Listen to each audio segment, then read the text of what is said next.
Hey guys, it's DirtDaubRNC here, and today we have a review of the Diecast Masters Caterpillar 259D Compact Track Loader. This is item number 85526, and it's part of their Highline series, and it, along with the 242D Skid Steer Loader, marks the first time in 1/50th scale that we've ever gotten a Caterpillar skid steer. It's very nice to see them. I am really pleased with this edition. I still have to get the 242 in the future, but I am glad I picked up the 259 when I did. Of course, another reason that I was so happy that they made this model is because the Caterpillar skid steer factory is within my home state. It's actually not very far from here, and I was able to take a tour of this factory a couple years ago, back when they were manufacturing the C-Series machines, and that was a really awesome tour, and I was glad I've gotten to take that. Of course, we'll go ahead and get started. This is in the Diecast Masters style tin container. Very nice box style. I'll move this out of the way so we can go over the container here. The model is held within a styrofoam rubber type form that prevents the model from being damaged while in shipping, and I'm really a big fan of the new type of packaging they've come out with. And of course, we'll look at the side here. Diecast Masters Real Replicas Highline series. On the back here we've got all the kinds of specifications, the length, the width, the height, the maximum clearance, various other operating specifications, travel speed, weight, horsepower, stuff like that. So we go around, look at the bottom there, some information and stuff, and on the top you've got a nice picture of a 259D high flow 2-speed machine. Move that out of the way, and of course the metal tin comes within a sort of bag, and that is also inside of a white outer shipping container to prevent damage to the metal tin.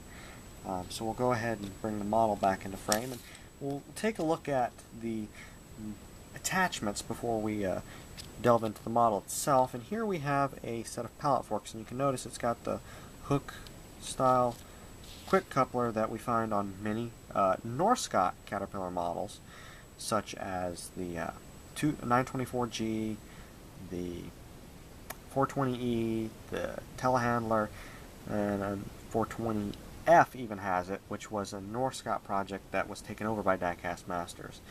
But we'll go ahead, and you can see there's not much on it. There is a little bit of detail here. There's got the step, which does have a anti-slip texture. Up here you've got a nice pattern cast in. It's not cast through, so it might be a little hard for you. So you might be able to see it on the camera, but like a mesh, so you can see what you're doing with the forks. The forks are straight, and though the forks themselves are plastic and the back plate is metal, for the most part they sit up unless you poke it like that.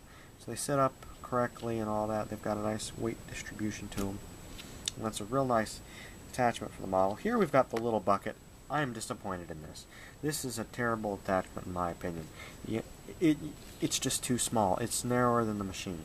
It's got cutting edge, wear plate and all that, and some step detail on the top that's cast in. But it's just too small, and I will never display the model with the bucket. Here we have the Grapple Bucket. You've got the shaping and all is done right. You've got details for where the cylinders would be on the grapple, but there are no cylinders. They are just, the grapples attached to a pin going down the length of the grapple.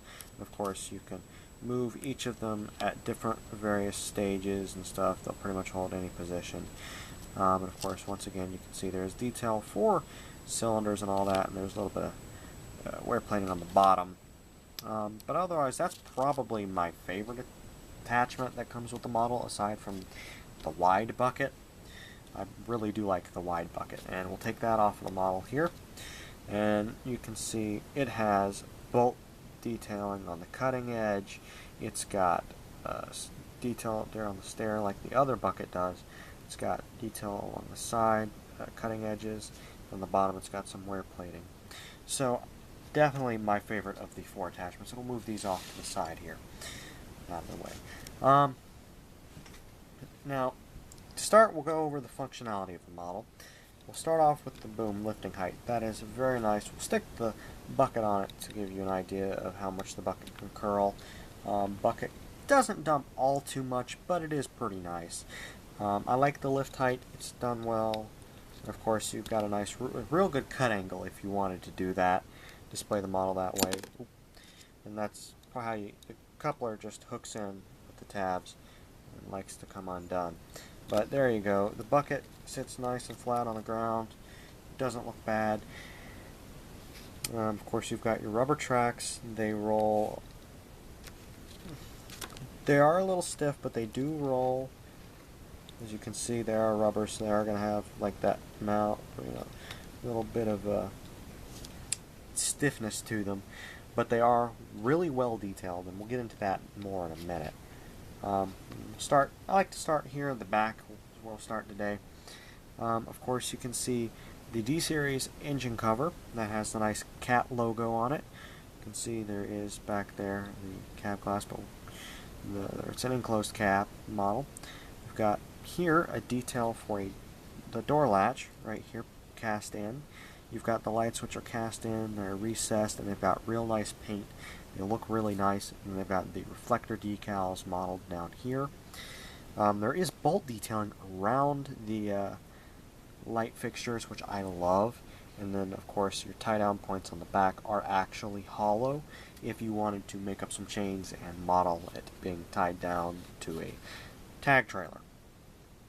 Of course, here you have the pin that holds in the boom or boom cylinder. I think it's the boom cylinder. Yeah, right up here you've got the one that holds in the boom, and you've got the this is vertical. Yeah, I think this is a vertical lift skid steer, so this will help raise it up pretty much straight in a line. The other style is radial, and it'll go kind of in an arc. This will go straight up and down, but radial goes in like an arc, I believe. You've got various detail along the boom. You've got nice printed screening there. A lot of people hate Bob. The operator in there is often called Bob. A lot of people don't like him, but he's not too bad in my opinion. I'm going to leave him in there. It doesn't bother me too bad. You've got some detail in the sprocket. Actually, a lot of detail in the sprocket. You've got bolt head detailing, along with some other little details there in the sprocket. The camera will focus. I don't know. No actual rollers are on the model, but it does make it look like there are rollers. We've got a little bit more detail on the undercarriage. There's not really any detail to the idlers, just on the sprocket. And of course, we'll raise the boom. You can see there is some bolt head detailing here. And that's pretty much it for the side of the machine. You can see that there is a handrail that is part of the cab casting here. There's some little bolt details and stuff, but it doesn't show up all too well. We go to the front here, and we can see the lights on top of the cab. They are painted silver, along with a windshield wiper on the cab door. You've got details for the cab latches and even the cab door handle, along with the nice textured step here in front of the cab. We've got a little bit of detail down there. I believe those are supposed to be tie downs. And here you can get a better view of the tracks. They are hollow in the center, but they've got a nice pattern to them, in my opinion. Other people may not agree, and of course on the bottom of the bucket there is more bolt detailing you can see there. You can lower the boom down and you will see a little bit of bolt detailing. The cat logo is sitting there proudly in the middle, and some other little details along the front of the loader arms. We go over to this side, exactly the same, nothing new here. Got onto the bottom.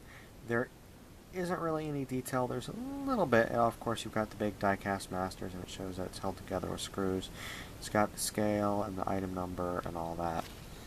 And for a little bit last of detail, we'll go to the top here, and you can see there is a nice window with screening. That screening is actually, I believe, a plastic piece. It is not printed, unlike the rest.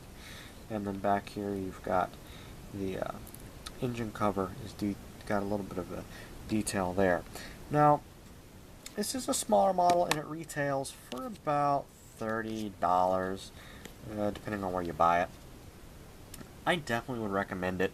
It seems high, but of course, it's a very high quality model. I definitely would say it's worth $29. $35 is on the high end, but if you really want one, I believe that it's worth that money. So I hope this review has helped someone. I hope if you're looking for this model, this review has helped you. And of course, stay tuned for more. I'll try to get out videos when I can. So yeah, comment, subscribe. Tell me if you enjoyed the video.